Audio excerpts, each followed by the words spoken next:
Hello and welcome to your at-home quarantine socially isolated Earth Day week. Earth Day is April 22nd, 2020. It is Wednesday of this week. Typically, the way people celebrate and work on Earth Day is by going in groups and planting a tree or cleaning up a park or picking up garbage. Well, we can't do those kinds of group activities and we can't do stuff in the classroom together. So I thought we'd give you a little bit of content each week about how you can bring Earth Day and an Earth Day week home with you.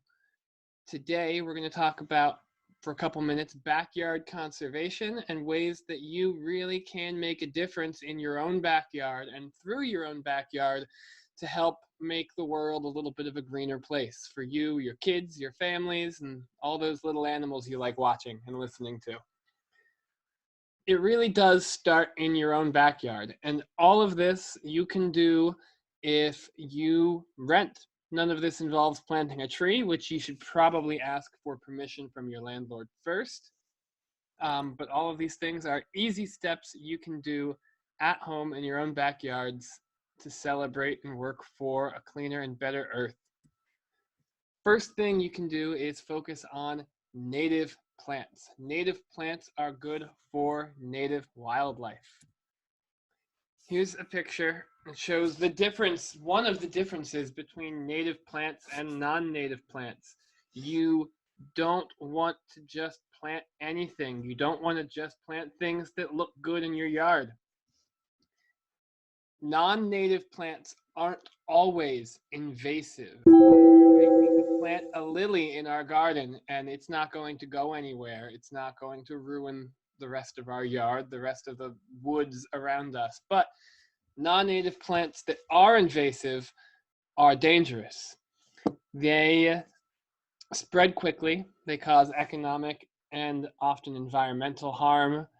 They change the availability of water for native plants. They can drown native plants in shadows and taking away a plant's ability to access light, which, if you understand anything about plants, is important. Non-native plants also often suck up all of the nutrients. If we think of an invasive species like a new rabbit introduced to an area where there weren't rabbits, right? The competition is the rabbits eating all the food that the other animals can't then get to. Plants work the same way. Non-native plants also disrupt the native plant pollinator relationships. If you have things that aren't native that are maybe more attractive to birds, more attractive to bees, more attractive to butterflies, the plants that are native aren't going to get that same attention, which means those populations are going to suffer. Non-native plants are often food sources for native wildlife, but they usually aren't the same quality of nutrient. And when we talk about birds, while a non-native or invasive species of plant can often be a source of food for adult birds, they don't attract the insects which the birds need to feed their young. Non-native invasive species also cost money. The U.S. Fish and Wildlife Service spends over $120 billion each year on invasive species mitigation efforts, particularly around agriculture, around farms. So what's the science? How are these non-native plants sometimes invasive? Well, they can grow in many conditions. As you see here, they have, get the pointer, they have much shallower roots. Buffalo grass, black-eyed Susan as examples, they have deep roots that gather nutrients from deep under the surface of the soil. Non-native invasive plants are shallow roots that spread out. They don't allow room for other plants. They suck up those easy to get nutrients. They grow rapidly, which means they can take over a land space. They can take over your garden. In a sense, they're weeds. They're nice looking weeds sometimes, and there are some aesthetic benefits to some non-native plants, but we need to avoid the invasive species. Non-native plants also have a high photosynthetic rate. What it means is they green up earlier. which for some might be great. You might think, great, I want plants that are going to be green and get rid of that dead, brown, barren winter look to my garden. But when they go green earlier, it means that they're not allowing room. They grow faster and their growth pushes out native plants. They also often lack natural predators, natural parasites, so they have all these kind of extra defenses. We want to care about things, but we want to think as we care. Usually once a year, I get in the mail this pack of Save the Bees wildflower seeds that I'm supposed to plant in my yard or by the street in the back of my yard to save the bees, because bees are endangered and bees are in danger. But I don't want to just throw any wildflowers out there and ruin any native plants I have. Again, not all non-native plants are invasive. You just need to control their growth or contain them by using planters. Contain them by planting them in containers. It's that easy sometimes. Sometimes it's not that easy. One of the nicest looking and most common invasive plants that is not native to Pennsylvania or really to North America at all is English ivy. Think of an old building in Europe covered with ivy. You think of some older buildings around your neighborhood covered with ivy. It looks nice. It greenifies it. But in addition to being dangerous to the building, they are incredibly dangerous to plants. Here we have an oak tree, a very old oak tree, that you can see the ivy weakens the bark, weakens the root, which allows other pests to get in and effectively kill this oak tree. Here on the right, you have some English ivy in my own garden that's taking over some of our tiger lilies and some of our other natural ground cover. And it's been a little hectic, and I've been a little with coronavirus, and I've been a little behind. And I need to step up and remove some of this English ivy that keeps pesking and coming back year after year after year. So, okay. We've explained why invasive species are dangerous, but what about why choose native plants? What benefit is there? Well, native plants are low maintenance. They can look very nice. They create healthy places for people. They help the climate. They help conserve water, and they're good for the wildlife. Native plants don't require as much work. They don't require as many resources, especially once they're established, once they've been there for a couple years or a couple growing seasons. Lawn and bark mulched landscapes require excessive amounts of artificial fertilizers and synthetic herbicides and pesticides, chemicals to throw on your lawn, on your garden. In fact, the traditional suburban lawn on average has 10 times more chemical pesticides per acre than farmland. Native plants are good for the climate. Larger native plants, like long-living trees like oaks and maples, they cool your neighborhood. Having trees cools your neighborhood. They cool cities, they cool suburbs, they cool rivers. It is good for plants, for people as well. You need that shade in your backyard. These long-living trees, these oaks and maples, also are super effective at storing the greenhouse gas carbon dioxide. Trees are the best way and the only natural way really that we have to prevent climate change through the release of carbon dioxide. Native plants are native because they've managed to thrive where you are, which means they are adapted to the local environment and to the local climate, which means they require far less watering by you because they're native to the types of rainfall that you get. Doesn't mean you never need to water them, and some you need to still water more, especially early in the growing season if you want them to firm up the way you would really like them to look. But needing to water less in the summer, especially in those hottest months, means you're going to save time, you're going to save money, and of course, you're going to save water. And native plants also provide for the wildlife. They provide both food and shelter for birds, butterflies, moths, other pollinators, which in turn give back to those plants. Here's an example of two very large, very attractive native plants that you could plant in your yard, plant in the garden, care for once, really give them care that first season, make sure they ground, make sure they establish themselves. And then after that, other than maybe trimming them down because they're going to grow so well, they might get all over the place or get a little too big for your space, you don't have to do anything with them.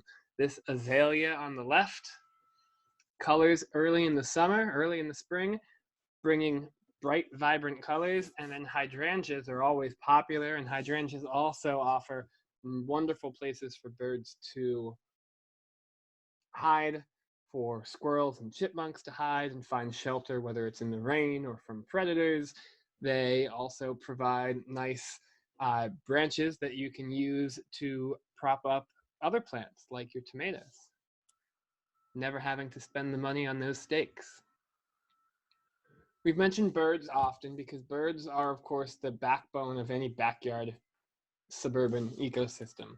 How can you have an intentionally bird-friendly garden? Well, you want a variety of vertical layers. You want to usually put taller plants on the edges of your property and have some shorter plants as well. This replicates and better recreates the natural environment.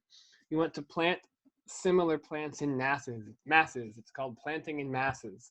So if you're going to plant two hydrangeas, put them near each other.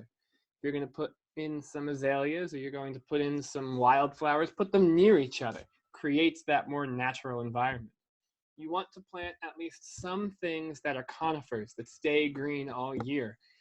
Not every bird migrates in the winter, and they need some place to hide. They need some shelter.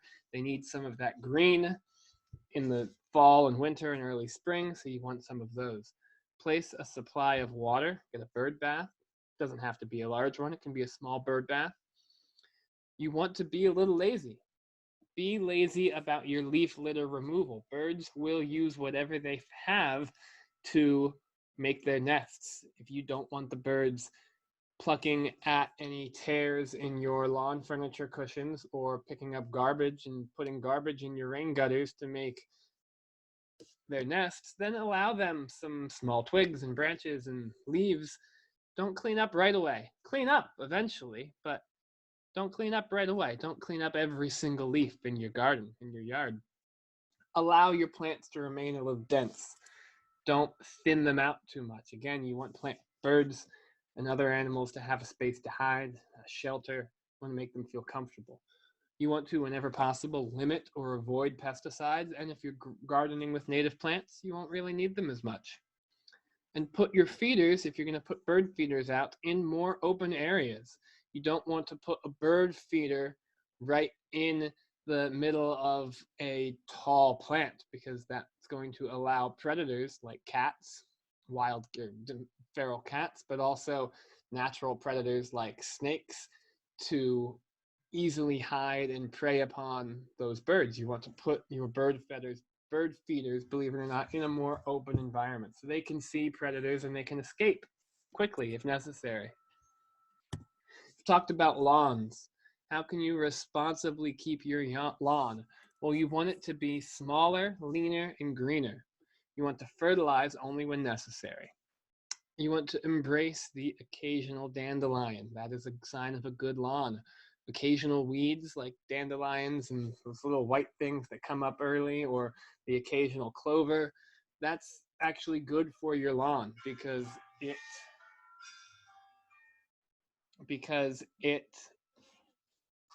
aerates your yard, removing the need for fertilizer and feeding. You want to acknowledge the fact that there will be some browning of your grass. There will be some browning in the summer. That's natural. Don't overwater. And then if you can, reduce your lawn size. See what you need. And the areas at the edges, reduce those grassy areas by planting buffers of native trees, shrubs, gardens. This will also give you a little bit more privacy while still cutting down on the flat green grass space in your yard, in your garden. These buffer areas will also soak up extra nutrients. They will prevent soil erosion, and they will cut down how long it takes you to mow. So you have to spend now less time caring for this yard and more time enjoying your yard. Here's an example of my yard in progress. Some things you can point out here. We have native hydrangeas, native azaleas. We have some open space here, this dirt which has already been seeded for some tall zinnia-like pollinator attracting plants. I put them down here in the backyard where we won't have our sun because they do attract bees. We have a water source. We have a, for the most part, squirrel-proof bird feeder that is not near tall plants. You also want to put your bird feeders away from tall plants and buildings because that's the easiest way squirrels can get to them. We also have here, of course, I don't have a huge yard, so I can get away with not using a single gallon of gasoline to mow my lawn because it's man-powered. What if you don't have a yard? Can you still be a conservator in your own backyard? Absolutely. Use containers. They're not just for flowers. You can grow your own food and grow things that you like. Now, if you don't have lots of space, you're not going to be able to grow all of the produce you would need in a year. That's just not possible. But homegrown food has better flavor, which means you need less of it to make it a good meal, and it can still save you money, especially if you grow things that grow well for what you're doing and grow things that you like. Many of these things, you can grow them in raised beds or in containers, and you can make your own containers. Use sturdy plastic containers that you would buy at Walmart or Dollar General. You can paint them unique colors, paint them to fit your style, fill them with soil. Before you fill them, put water drainage holes in the sides, not in the bottom of the containers, but in the side of the container, just above the bottom. You can use a drill, or if you don't have a drill, a hammer and a nail, or even a pair of scissors, but be careful with that, just so that water can get out. Some containers are really great for some foods. Herbs grow very well in containers, especially basil, mint, and cilantro. Leafy greens also grow very well in containers. My father grows a whole summer's worth of lettuce in containers and bins and makeshift things. Arugula, I grow in a pot outside. It adds a nice flavor. It comes back a couple times. It grows well even in medium-sized pots. Other veggies do work well in containers, but they require a little more care. But beans, peppers, tomatoes, you have to do some staking to make sure they stay up. And if you're thinking, well, I've never planted anything in my life, how do I get started? Get yourself a couple of grow kits.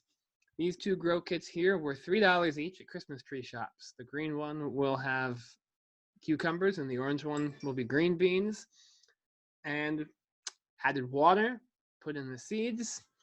Once they get about a couple more days, I think they really sprouted up overnight.